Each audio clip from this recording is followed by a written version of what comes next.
Alors, le développement au milieu, là par contre, c'est votre discours à vous, vous avez toutes les possibilités qu'on utilise généralement en rhétorique.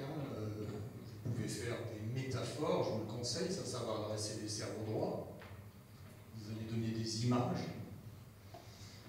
Vous pouvez montrer des statistiques, vous pouvez montrer des chiffres, vous pouvez même commencer par un chiffre. Dans l'introduction, vous pouvez mettre un chiffre.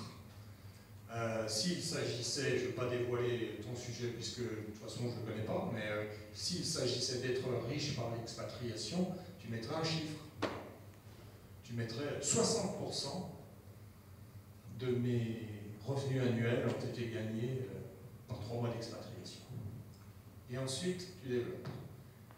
Et là, on a compris tout de suite que tu parles d'argent, bien entendu. Mais vous pouvez mettre des chiffres dès l'introduction, mais mettez-les quelque part ailleurs. Mais rappelez-vous d'adresser les cerveaux gauches également. Alors les métaphores, ça marche bien. Vous pouvez utiliser ce qu'on appelle des anaphores. Vous voyez ce que c'est ça, les anaphores? Ce que faisait...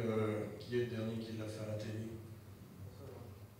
François Hollande, oui. Merci, ouais. Effectivement, François Hollande, je ne sais plus contre qui il était d'ailleurs.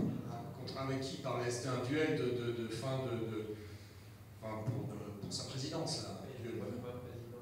Oui, donc l'anaphore c'était moi président, blablabla, moi président, blablabla. Donc il répète 5 ou 6 fois moi président. Les blabla après on a oublié, par contre moi président c'est resté dans la tête des gens. Et là pour le coup c'était bien resté. Ça sont des techniques rhétoriques, il y en a plein d'autres. Vous pouvez utiliser ce qu'on appelle des digressions.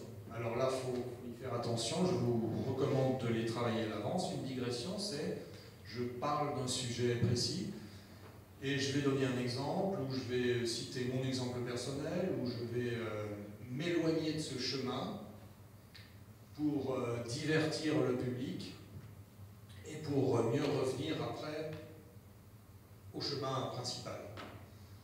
Faut-il ne pas oublier le chemin principal? Si vous faites une digression trop longue, vous allez vous perdre vous-même dans ce deuxième chemin, et peut-être l'avez-vous déjà entendu, des gens qui parlent et qui disent au bout de cette digression, au fait, je vous disais quoi? J'en étais où tout à l'heure? Parce qu'on a perdu le truc. Hein. Donc si vous travaillez les digressions, travaillez-les vraiment, c'est-à-dire écrivez-les, et puis rappelez-vous à quel moment il faut rejoindre le chemin principal. Et dans le développement, tout est permis. On parlait tout à l'heure de slides. Vous pouvez utiliser des slides, bien entendu. Vous pouvez utiliser des sons. J'ai fait une conférence moi-même il y a peu de temps où je parle d'équivalence entre discours musical et discours verbal. Je n'utilise que des fichiers sons. Vous pouvez utiliser d'autres choses, des objets que vous amèneriez sur scène.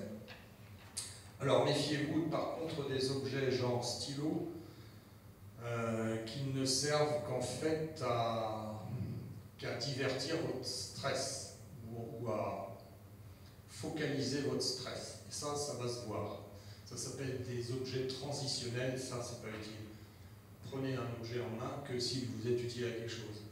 Par exemple, pour passer mes slides, si j'ai un télécommande à distance, ça évidemment je vais la garder en main.